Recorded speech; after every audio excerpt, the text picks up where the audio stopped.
Culturally, children and adolescents are being told they can be any gender that they want.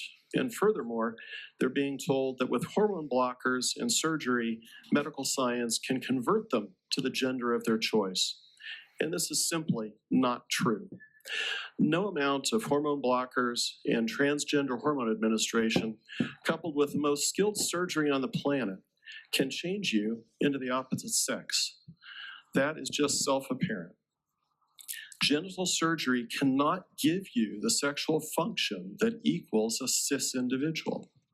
And I'm concerned that hormone and surgical medical interventions for gender dysphoria causes permanent harm that teens would later greatly regret in adulthood.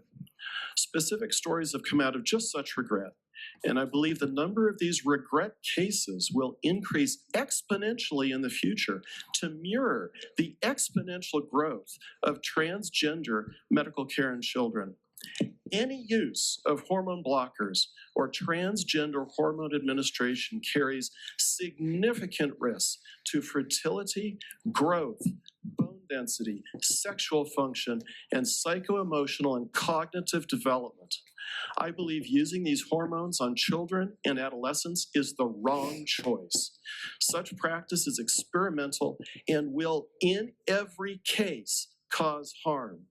There are no studies on truly long-term outcomes from the use of these medications. It is common sense and should be evident that at least some of the children so treated will be irreversibly harmed and in adulthood grieve the choice that left them forever different than their genes would have dictated. So, one of my key concerns is that surrounding consent. And to conclude, I'd like to ask a provocative but very serious question.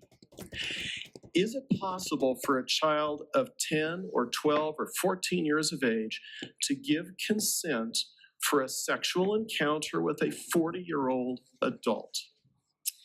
I think everyone here on both sides of the aisle would agree that a child cannot give consent for sexual activity with an adult.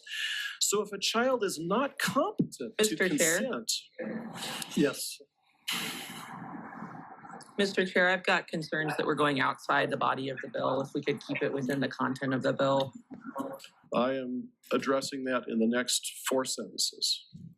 So if a child is not competent to give that consent, how is that very same child deemed competent first to judge their own gender to be different than their genetics and anatomy would dictate, and furthermore deemed competent to give consent for puberty blocking and transgender hormones and interventions that will irreparably prevent them from reaching natural sexual maturity and function?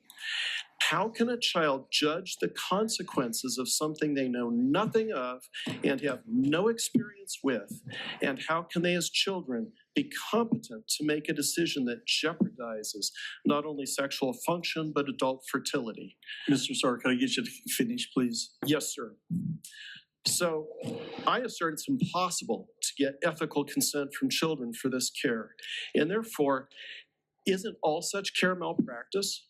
And therefore, I urge you to support House Bill 682, which will protect the right of children harmed in this fashion to seek just compensation for interventions they could not truly and ethically ever consent to. Yes. Thank you. Thank you.